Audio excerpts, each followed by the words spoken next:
Don't bother me with the facts. This is Dr. Deb speaking.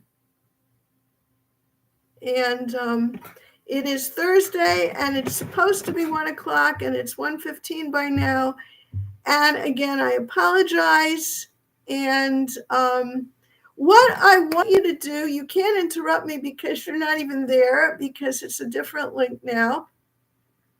But what I want you to do is comment below any thoughts you have, please, so that it's as if we had a chat live. All right, don't bother me with the facts is the topic for today. And what I want you to understand is, does this go on at your house? Is this something you can relate to? And I want to understand myself if I'm taking the right topic for you. You know, the lady is saying one thing and her husband is responding in a completely different way, because we hear what we want to hear and we don't want to hear what we don't want to hear. And why is that?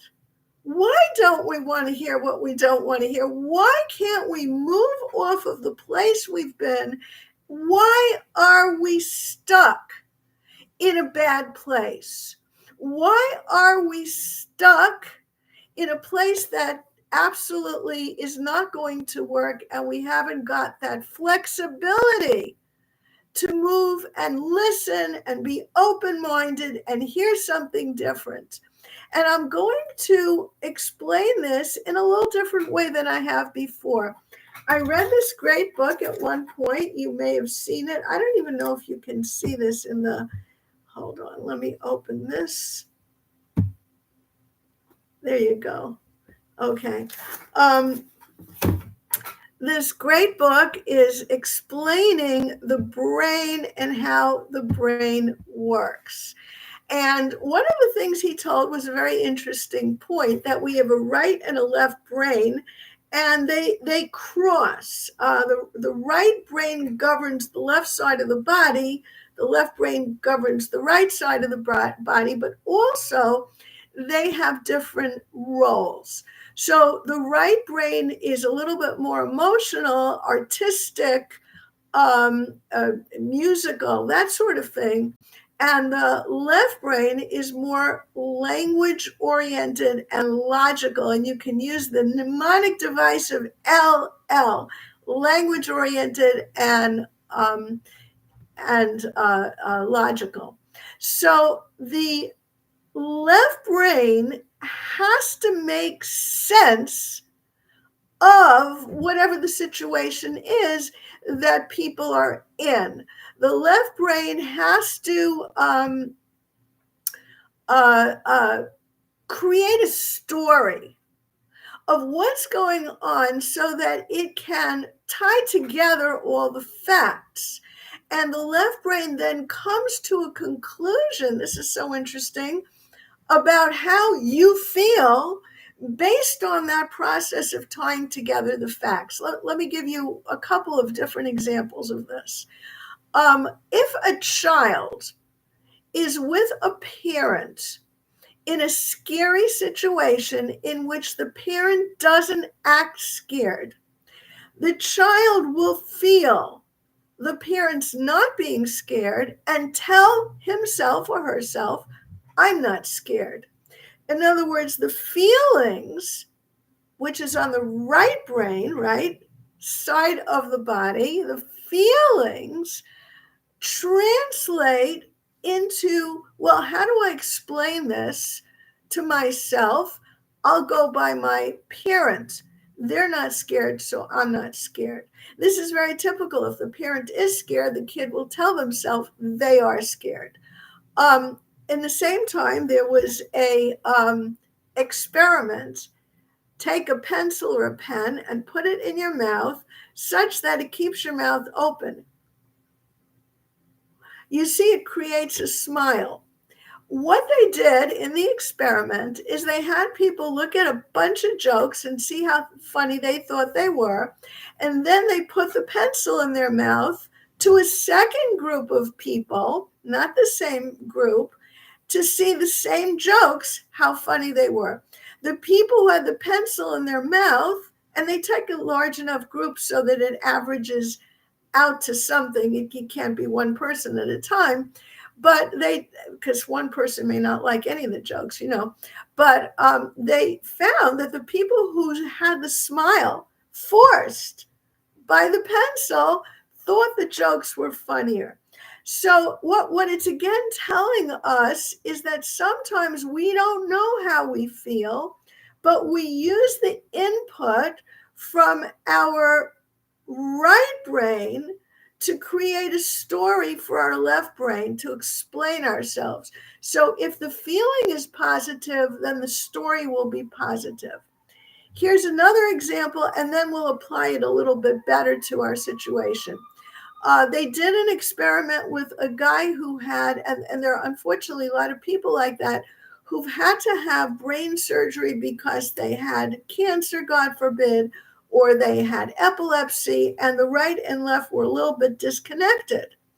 So if a picture was shown to a person's right eye with some kind of a divider in the front, so the left eye wouldn't see it, then the left brain would see that picture, but the right brain wouldn't. And then if they showed a different picture on the left side, the right brain would see it and the left brain wouldn't. And they showed to a person's right side, which was the left brain, a picture of a chicken. And they showed to the person's left side, which would be the right brain, a snow shovel.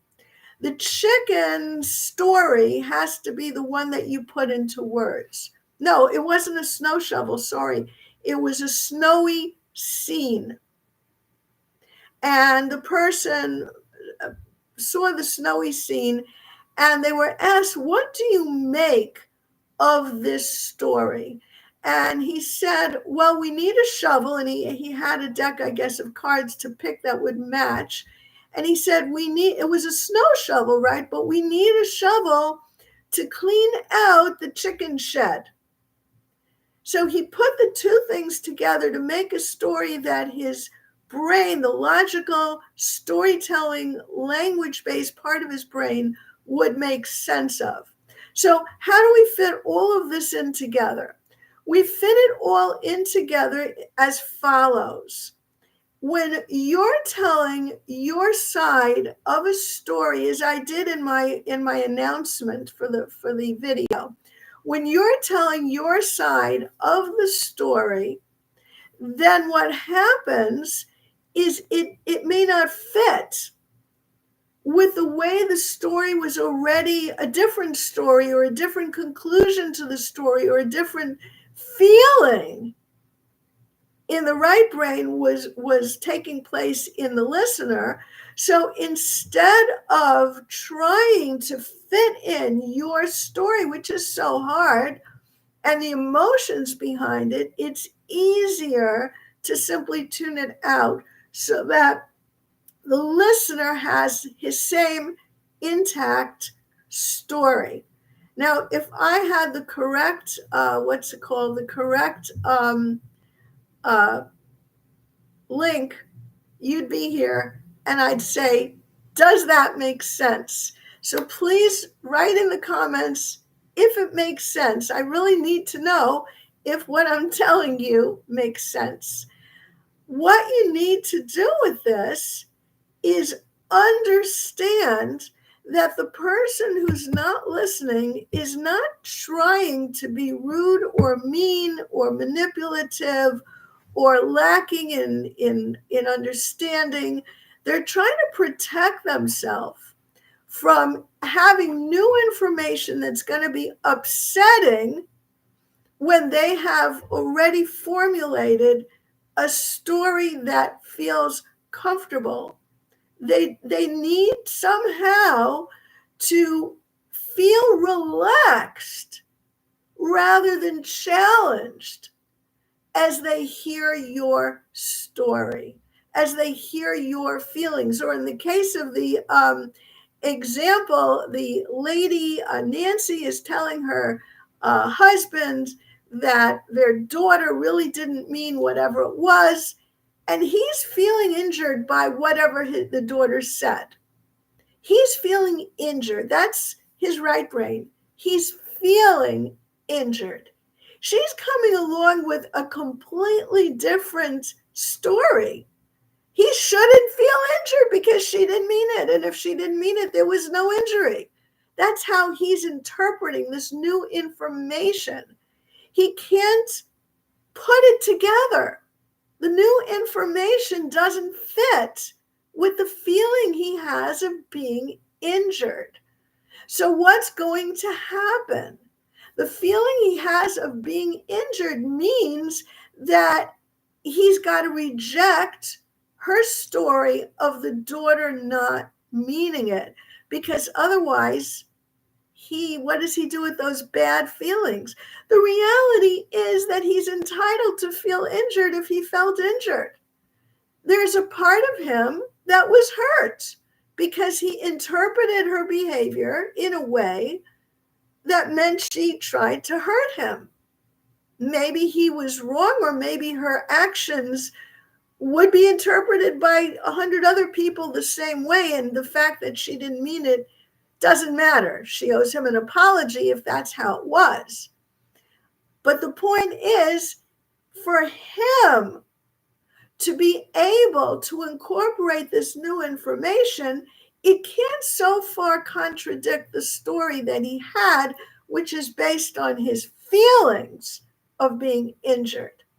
Once again, I need you to comment and tell me if this makes sense, please.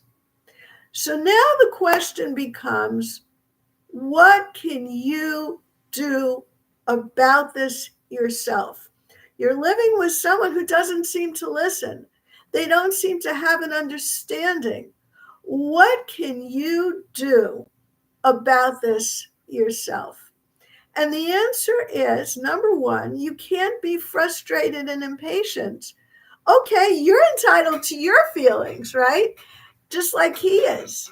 And you're trying to accomplish something. And the time frame, it's taken 20 years and nothing has happened. Well, that's because you've been impatient, which I don't blame you for. But that's why nothing's happened. So what you need to do from here on in is talk to your impatient, frustrated parts and tell them, we're kind of starting over now. This is like 0 minutes. We're starting from scratch here because I have been impatient, because you've been letting me know how impatient you, my parts, were feeling. So you tell your parts that you're going to take self-leadership here, and you're going to actually have to not be impatient. That's number one. Number two, you need to work on your own trauma in this relationship and in your previous relationships so that you can heal. Because telling yourself, I shouldn't be impatient, telling your impatient parts, you shouldn't make me feel impatient, is not going to work if they've taken over you, and they will take over you if you have unhealed trauma. So you need to work on your unhealed trauma. Number three, you do need to hear and understand your spouse. And when your spouse says, well, I don't get it, or I don't agree, or that's how I feel, you should ask, well, what is it you feel? And if he says angry, you say, why? Because she was rude to you. And you say, did that hurt your feelings? You can ask. Because people don't just get angry out of the blue. There's got to be a feeling involved, a more vulnerable feeling. You've got to be able to give your spouse the feeling, and I said him, it could be her, it doesn't matter, that you're really understanding where they're coming from on an emotional level. And gently start bringing in your side. Can you hear what I want to say? Are you able to hear it? And they may have relaxed. Their physiology may have relaxed because you heard and they felt heard. And they may possibly have enough self-energy to receive what you're saying. If not, you have to end the conversation because it's just going to become an argument.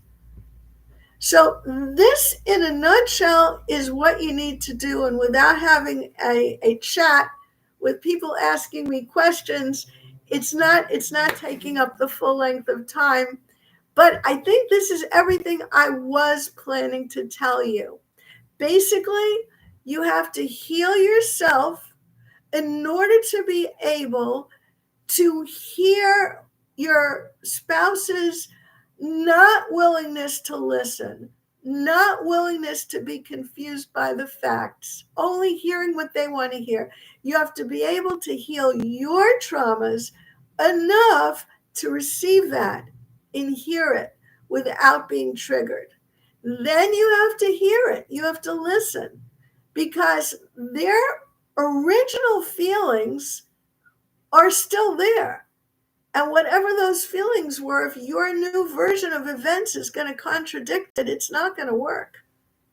And you're just arguing, right?